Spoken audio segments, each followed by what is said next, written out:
programmed by disturbing conditions, which instead cleanse his heart of the dust of attachment to this world. Thus, the devotee becomes beautiful and resplendent by tolerating difficult conditions. In fact, a devotee accepts all reverses in life as the mercy of Lord Krishna, realizing that all suffering is due to the sufferer's own previous misdeeds. Okay, can't blame anybody else. You have to accept it ourselves. Text 16.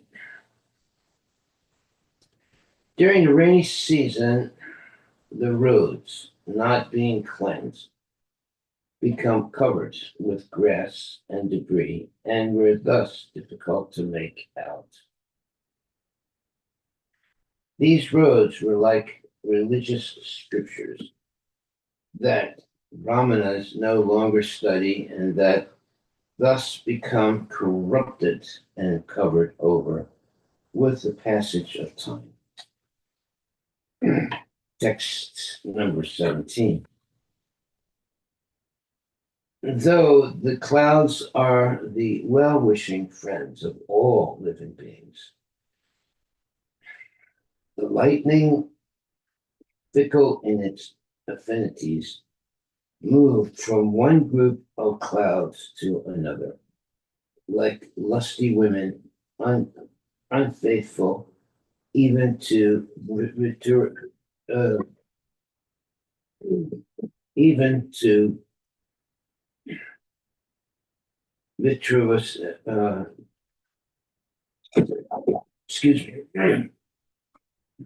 moved from one group of clouds to another, like lusty women, unfaithful even to virtuous men.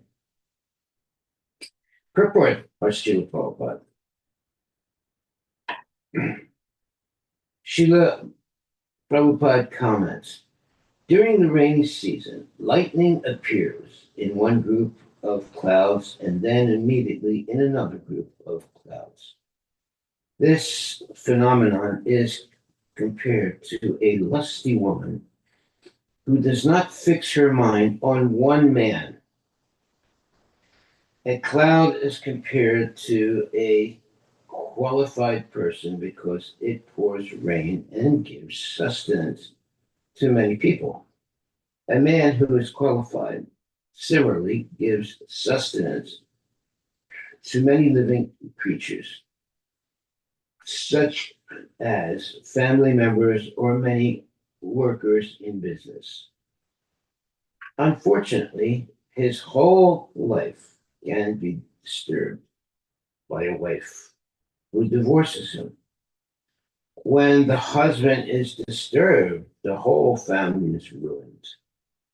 The children are dispersed or the business is closed and everything is affected. It is therefore recommended that a woman desiring to advance in Krishna consciousness peacefully live with a husband, and that the couple not separate under any condition. Oh, well, there it is. No separation under any condition. The husband and wife should control sex indulgence and concentrate their minds on Krishna consciousness so their life may be successful. After all, in the material world, a man requires a woman, and a woman requires a man. When they are combined, they should live peacefully in Krishna consciousness and should not be restless like the lightning flashing from one group of clouds to another. Text 18.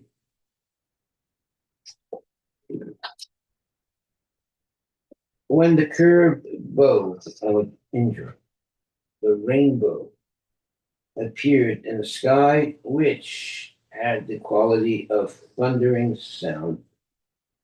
It was unlike ordinary bows because it did not rest upon a string. Similarly, when the Supreme Word appears in this world, which is the interaction of the material qualities, he is unlike ordinary persons because he remains free from all material qualities and independent of all material conditions. Purport by Srila Prabhupada. Excuse me. Srila Prabhupada comments as follows. Sometimes, in addition to the roaring thunder of the clouds, there is an appearance of a rainbow, which stands as a bow without a string. Usually, a bow stays in the curved position because it is tied at its two ends by the bowstring. But in the rainbow, there is no such string, and yet it rests in the sky so beautifully. Similarly, when the Supreme Personality of Godhead descends to this material world, excuse me, he appears just like an ordinary human being, but he is not resting on any material condition. In the Bhagavad Gita, the Lord says that he appears by his internal potency, which is free from the bondage of the external potency. What is bondage for the ordinary creature is freedom for the personality of Godhead. Text 19. During the rainy season, the moon was prevented from appearing directly by the covering of the clouds, which were themselves illumined by the moon's rays. Similarly, the living being in material existence is prevented from appearing directly by the covering of the false ego, which is itself illumined by the consciousness of the pure soul. Excuse me. Maharaj, Maharaj, seem to be coughing a lot. Do you want me to read in the meantime? I'm okay. Okay. Purport. The analogy given here is excellent. During the rainy season, we cannot see the moon in the sky because the moon is covered by clouds. These clouds, however, are radiant with the glow of the moon's own rays. Similarly, in our conditioned material existence, we cannot directly perceive the soul because our consciousness is covered by the false ego, which is the false identification with the material world and the material body. Yet it is the soul's own consciousness that illumines the false ego. As the Gita describes, the energy of the soul is consciousness. And when this consciousness manifests through the screen of false ego, it appears as dull material consciousness, in which there is no direct vision of the soul or God. In the material world, even great philosophers ultimately resort to hazy ambiguities when speaking about the absolute truth. Just as the cloudy sky manifests only in a dull and indirect way, the iridescent light of the moon. In material life, our false ego is often enthusiastic hopeful, and apparently aware of various material affairs. And such consciousness encourages us to push on in material existence. But in truth, we are merely experiencing the dull reflection of our original pure consciousness, which is Krishna consciousness. Direct perception of the soul and God, not realizing that the false ego merely hampers and dulls our real spiritual consciousness, which is fully enlightened and blissful. We mistakenly think that the material consciousness is full of knowledge and happiness.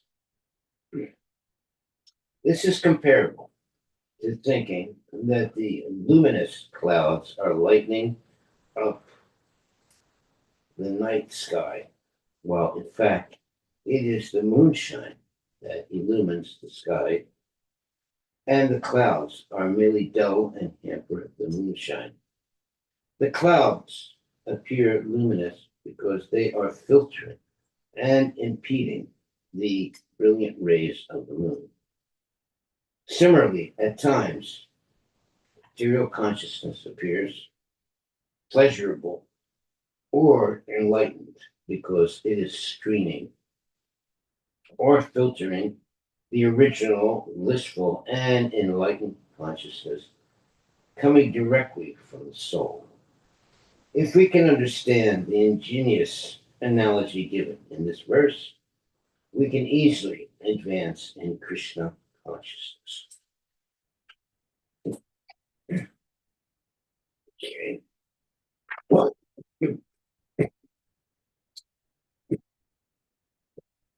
next 20.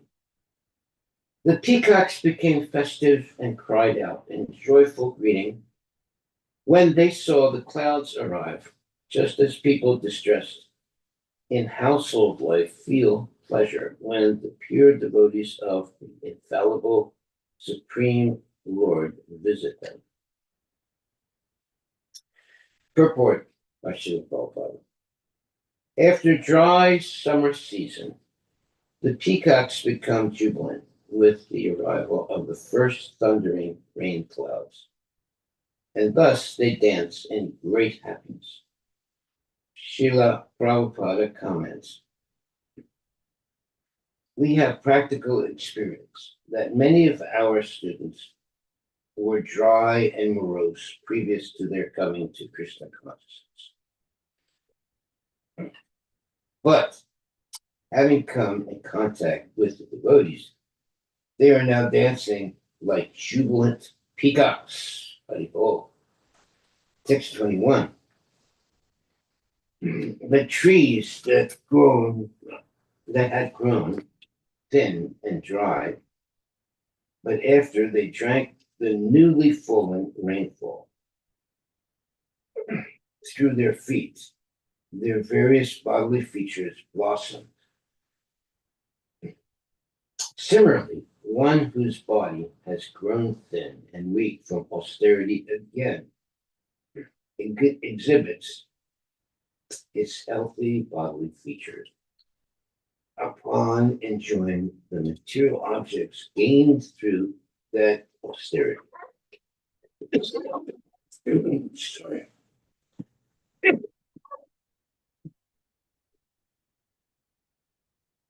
The word pada means foot, and pa means drinking. Trees are called padava because they drink through their roots, which are likened to feet, upon drinking the newly fallen rainwater. The trees in Vrindavan began to manifest new leaves, sprouts, and blossoms, and they thus enjoyed new growth. Similarly, materialistic persons often perform severe austerities to acquire the object of their desire. For example, politicians in America undergo grueling austerities while traveling about the countryside campaigning for election. Businessmen also will often deny personal comfort to make their business successful. Such austere persons, upon acquiring the fruits of their austerity, again become healthy, become healthy and satisfied, like trees eagerly drinking rainwater after enduring the austerity of a dry, hot summer. Text 22. The cranes continued dwelling on the shores of the lakes, although the shores were agitated during the rainy season, just as materialistic persons with contaminated minds always remain at home despite the many disturbances there. Purport by Srila Prabhupada. During the rainy season, there are often mudslides around the shores of lakes and thorny bushes, stones, and other debris sometimes accumulate there. Despite all these inconveniences, ducks and cranes continue meandering around the lake shores. Similarly, innumerable painful occurrences are always disturbing family life. But a materialistic man never even considers leaving his family in the hands of his grown sons and going away for spiritual improvement. He regards such an idea as shocking and uncivilized because he is completely ignorant of the absolute truth and his relationship to that truth. Text 23. When Indra sent forth his rains, the floodwaters broke through the irrigation dikes in the agricultural fields. Just as in the Kali Yuga, the atheist false theories break down the boundaries of Vedic injunctions. Text 24. The clouds, impelled by the winds, release their nectarian water for the benefit of all living beings. Just as kings, instructed by their Brahmana priests, dispense charity to the citizens. Purport. Srila Prabhupada comments, in the rainy season, the clouds tossed by the wind deliver water that is welcomed like nectar. When the Vedic followers, the Brahmanas, inspire rich men like kings and the wealthy mercantile community to give charity in the performance of great sacrifices, the distribution of such wealth is also nectarine. The four sections of human society, namely the Brahmanas, the Kshatriyas, the Vaishyas, and the Sudras, are meant to live peacefully in a cooperative mood. This is possible when they are guided by expert Vedic Brahmanas who perform sacrifices and distribute wealth equally. Text 25. When the Vrindavana forest had thus become resplendent, filled with ripe dates and jambu fruits, wow. Lord Krishna, surrounded by his cows and cowherd boyfriends, and accompanied by Shri Balarama, entered that forest to enjoy. Text 26.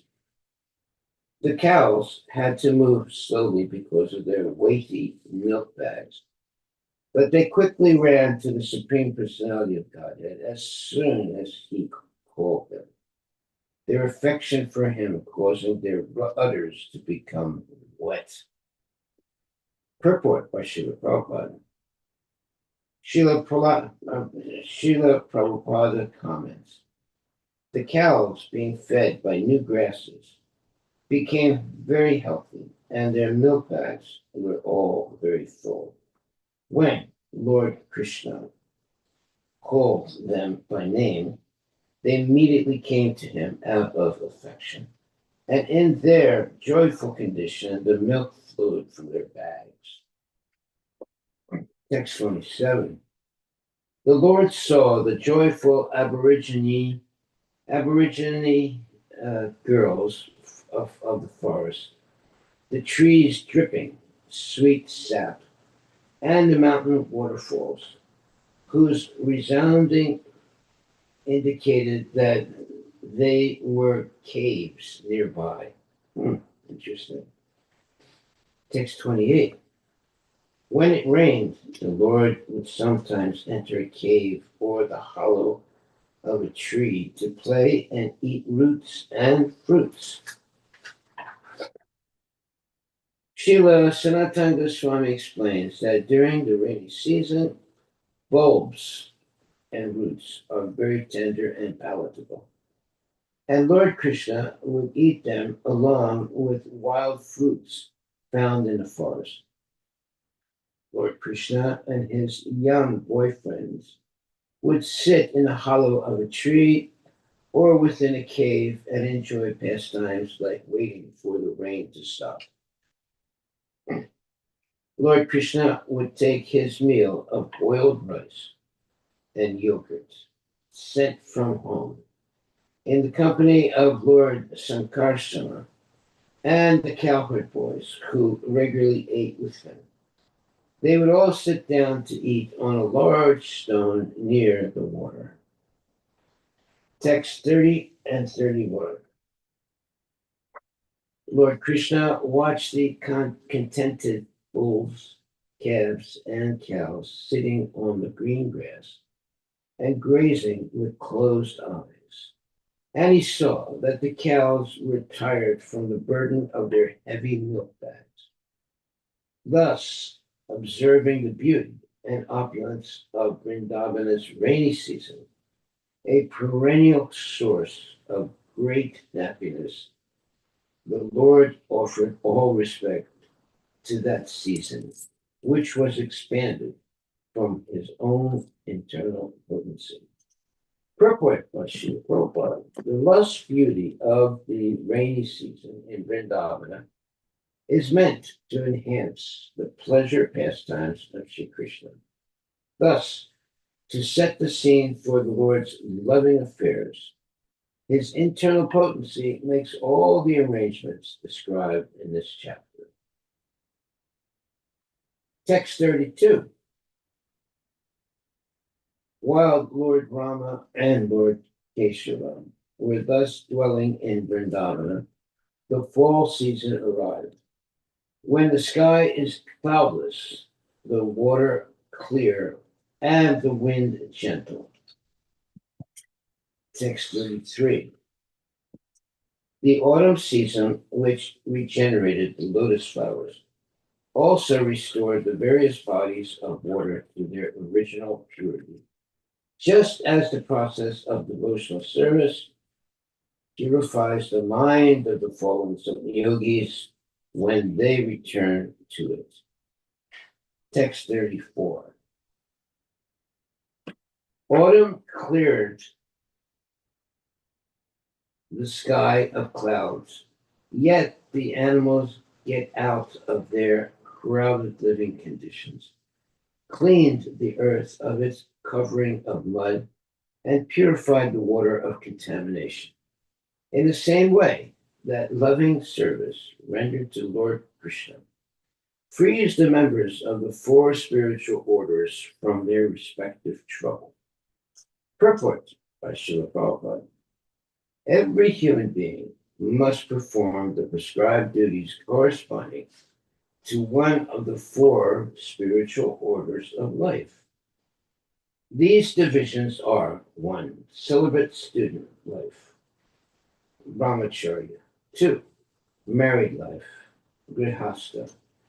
3. Retired life, vanaprastha. And 4. Renounced life, sannyasa.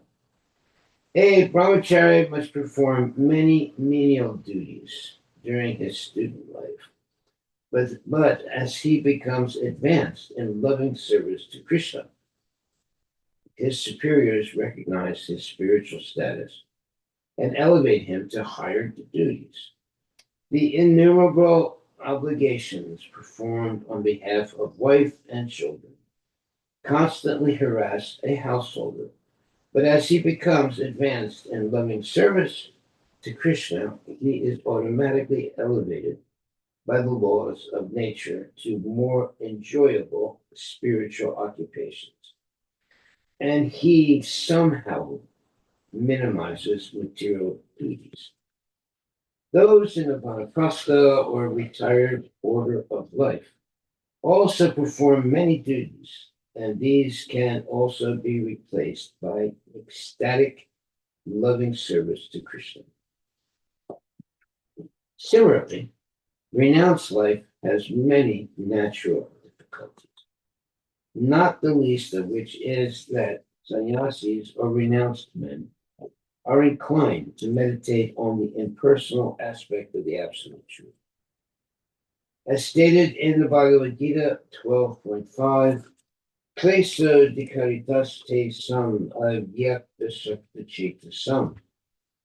For those whose minds are attached to the unmanifested, impersonal feature of the Lord, advancement is exceedingly painful. But as soon as a sannyasi takes to preaching the glories of Krishna in every town and village, his life becomes a blissful sequence of beautiful spiritual realizations. Harivilas. In the autumn season, the sky returns to its natural blue color. The vanishing of the clouds is like the vanishing of the troublesome duties in brahmachari life. Lust after, yeah, just after summer comes the rainy season, when the animals sometimes become disturbed by the torrential storms and thus huddle together. But the autumn season signals the time for the animals to go to their respective areas and live more peacefully. This represents a householder's becoming free from the harassment of family duties and being able to devote more of his time to spiritual responsibility, which are the real goal of life, both for himself and his family. The removal of the muddy layer on the earth is like the removal of the inconveniences of vanaprastha life, and the purification of the water is like the sanctification of sannyasa life by one's preaching the glories of Krishna without sex desire. Harivilas. Text 35. The clouds, having given up all they possessed, shone forth with purified effulgence, just like peaceful sages who have given up all material desires and are thus free from all sinful propensities. Purport by Srila Prabhupada. When the clouds are filled with water, they are dark and cover the sun's rays, just as the material mind of a impure man covers the soul, shining within. But when the clouds pour down their rain, they become white and then brilliantly reflect the shining sun, just as a man who gives up all material desires and sinful propensities becomes purified and then brilliantly reflects his own soul and the supreme soul within. Text 36. During this season, the mountains sometimes released their pure water and sometimes did not.